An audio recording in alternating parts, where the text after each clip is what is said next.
tous, alors aujourd'hui je vais vous parler des différentes étapes pour vendre son bien immobilier. Donc dans un premier temps, il est très important de définir son projet de vente.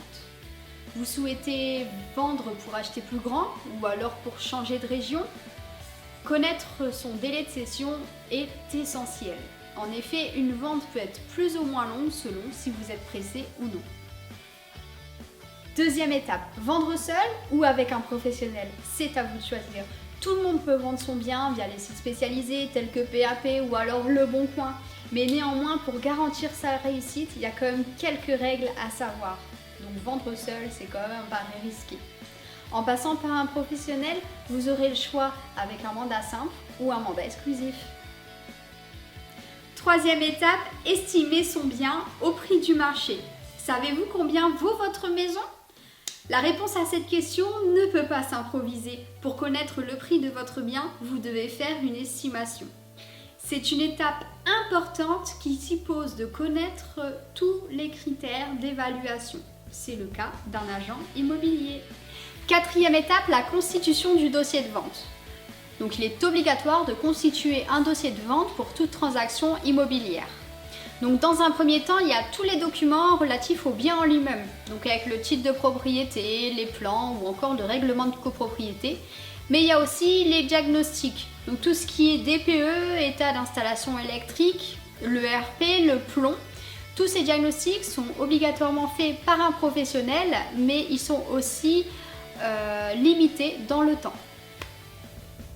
La cinquième étape, c'est organiser des visites. Donc pour organiser des visites, il faut mettre en valeur tout votre bien. Donc c'est-à-dire faire un grand ménage de printemps, désencombrer toutes les pièces afin que les acquéreurs puissent se projeter au mieux dans votre maison. Ensuite, il faut être capable de répondre à toutes leurs questions et pourquoi pas de leur montrer votre dossier de vente si vraiment ils sont intéressés. Sixième étape, c'est le compromis de vente. Donc une fois que vous avez accepté l'offre d'un acheteur, vous allez signer un compromis. Donc ce compromis se signe soit chez un notaire, soit chez un agent immobilier. Donc une fois la signature faite, l'acquéreur a encore un délai de 10 jours pour pouvoir se rétracter. Cette rétractation se fait sans justification et sans pénalité. La septième étape, c'est la signature de l'acte authentique. Donc une fois le compromis signé, au bout de 3 mois, on prend un rendez-vous chez le notaire. En fait, c'est un rendez-vous qui se fait automatiquement pour pouvoir signer l'acte authentique. Et c'est là où se fait le transfert de propriété. Donc vous allez me dire pourquoi un délai de 3 mois. En fait, c'est le temps nécessaire à la réunion de tous les papiers de la vente, à la préemption de la mairie, mais aussi à l'obtention du prêt par l'acquéreur.